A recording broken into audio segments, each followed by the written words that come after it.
आपका जो विधानसभा है वहां पर आज सुबह में 6 लोगों पर गोली चलाई गई है और 2 लोगों की वहां मौत हो गई। बताया जा रहा है कि एक मौत यहां आने के क्रम में तीसरे की भी मौत हो गई है। किस तरीके से देख रहे हैं बिहार में जिस तरीके से लॉ एंड ऑर्डर पर यह सवाल खड़ा हो रहा है? देखिए, वहाँ पर अभी हमको जो सूचना मिली है कि 4 लोगों की मौत हो गई और ये नरसंहार है। मैं पहले भी बता रहा था, अभी हम रविवार को गए हुए थे, जन कल्याण संवाद करते थे। हमने कहा कि लॉ एंड ऑर्डर पूरी तरह से फेल है। अपराधी को, मर्डरर को बचाया जा रहा है।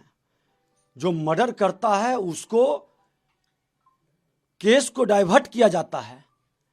कभी प्रेम प्रसंग कह देगा, कभी जमीनी विवाद कह देगा, कभी कह देगा कि आपसी लड़ाई, और इस तरह से डाइवर्ट कर देगा। पीट पीट करके मारा जाता है तो उसको हार्ट अटैक, अब पोस्टमार्टम में भी रिपोर्ट वही निकलवा देता है। ये पूरी तरह से रजकता है। हमने 4-5 घटना का जिक्र किया था, लेकिन वहां का प्रशासन किस तरह से पैसे से प्रभावित होकर भ्रष्टाचार इतने चरम पर है। इसके परिवार को पहले से धमकी मिल रहा था। इनके परिवार के लोग पहले से आके बताए भी थे। प्रशासन के लोग एक्शन लिए रहते तो 6-6 लोग का नरसंहार कर देता है। और प्रशासन कहां सोया है इसकी बच्ची के साथ? ये वहां के अल्पसंख्यक है, ब्राह्मण समाज का व्यक्ति, और इस तरह से उसको पीड़ित किया जा रहा है, उसको परेशान किया जा रहा है। हम लोगों ने कहा था कि ईमानदारी से प्रशासन एक्शन ले, लेकिन न थाना न एसपी, पूरी अराजकता का माहौल है। अपराधियों का मनोबल चरम पर पहुंच गया है और आज एक परिवार को साफ कर दिया। 6 लोगों को गोली मार दिया। कोई उस परिवार में नहीं बचा है। एक भाई बेचारा मुश्किल से है, डरा सहमा, और इसके पीछे यही भी रहता है कि ये लोग पलायन करे। यही इस तरह की घटना पूरे भय का वातावरण बना रहा है। और मुंगेर के अंदर, मुंगेर लखीसराय के अंदर हस्तिनापुर के गुलामों को ले जाते हैं। जो सबसे भ्रष्टतम लोग रहता है उसको पोस्टिंग करते हैं, जो उनके इशारे पर नाचे। वहां के सांसद जब आएंगे तो उसका बॉर्डर से ही स्वागत करेंगे, साथ रहेंगे, और वो जाएंगे तो फिर किसी की सुरक्षा की चिंता नहीं करेंगे। माल कमाने के अलावे कोई इंटरेस्ट, कोई मतलब नहीं उनका।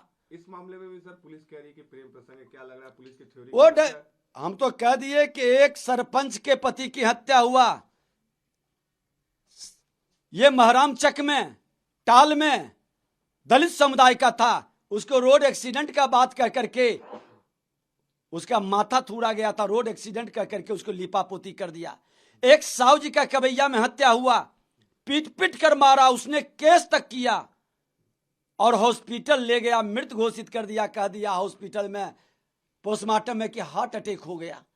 कैसे मर्डर केस को डाइवर्ट किया जाता है। अभी एक जादव जी की हत्या हुआ है, उस हत्या को भी हमने स्टेटमेंट दिया। उसे लड़के ने बताया कि पैसे लेकर 12 लाख रुपया लेकर के डाइवर्ट कर दिया कि वो अभियुक्त नहीं है, जो मुख्य अभियुक्त। और इस तरह से केस डाइवर्ट करता है। अपराधियों का मनोबल बढ़ता है कि हमको पैसे पर छूट जाएंगे, कोई हमको कुछ नहीं बिगाड़ेगा। और ये 1 वर्ष से, जब से ये महागठबंधन की सरकार है, पोस्टमार्टम भी गलत रिपोर्ट देता है और एसपी और थाना प्रभारी खुल करके अपराधियों के पक्ष में खड़ा होता है। जो सत्ता के लोग इशारा करता है, क्यों इसे भ्रष्ट पदाधिकारी की इतनी हत्याएं हो रही है? सरकार की क्या व्यवस्था है इसको रखने का? उच्च स्तरीय इसकी जांच करावे, सीबीआई से जांच कराए। और ऐसे भ्रष्ट पदाधिकारी जिसके रीजन में ये सारी घटना घटित हुआ, इन लोगों को वहां रहने का क्या औचित्य है? इमीडिएट इन लोगों को हटाए वहां से। आप जाएंगे लखीसराय? मैं सीतामढ़ी जा रहा हूं, वहीं से लखीसराय जाऊंगा। सीतामढ़ी में भी इसी तरह से जहरीली शराब से जो मौत हुई है, ये नरसंहार बिहार के अंदर सत्ता पोषित नरसंहार चल रहा है। ये सत्ता में बैठे लोग नरसंहार खुल करके कर रहे हैं और प्रशासन सत्ता के इशारे पर मूक दर्शक, लाचार और बेबस है और अपराधियों को खुल करके बचाने का खेल खेल रहा है। सत्ता में बैठने का इससे लोगों को कोई औचित्य नहीं है।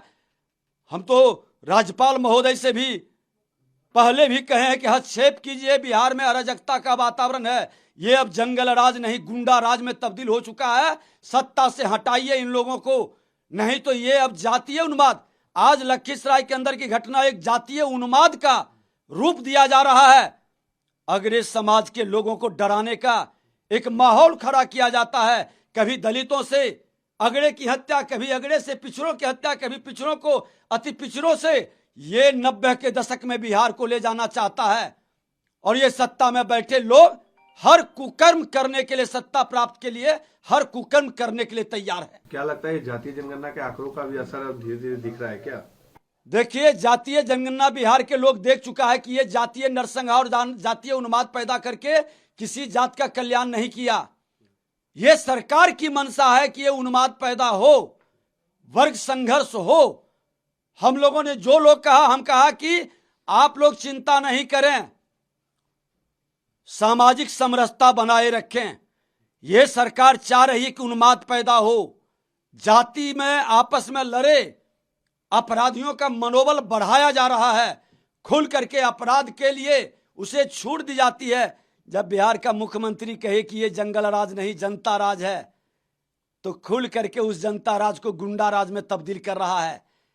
इसकी जांच क्यों नहीं कराती? आज इतने नरसंहार, अभी बताइए, बम विस्फोट हुआ है समस्तीपुर में, और समस्तीपुर के बम विस्फोट को कहते हैं पटाखा विस्फोट। मुंगेर में बम विस्फोट होता है, भागलपुर में, आपके बांका में। इस तुष्टीकरण की राजनीति में, अल्पसंख्यकों को वोट की राजनीति में आप क्या खेल खेल रहे हैं? ये आतंकवाद, अपराध और उग्रवाद को संरक्षित करिएगा। बिहार में कैसे सुधार होगा, कैसे निवेशक आएंगे, कैसे रोजगार बढ़ेगा? आपके मानसिकता बिहार को जातीय उन्माद में डालना है और उसी का परिणाम लखीसराय है।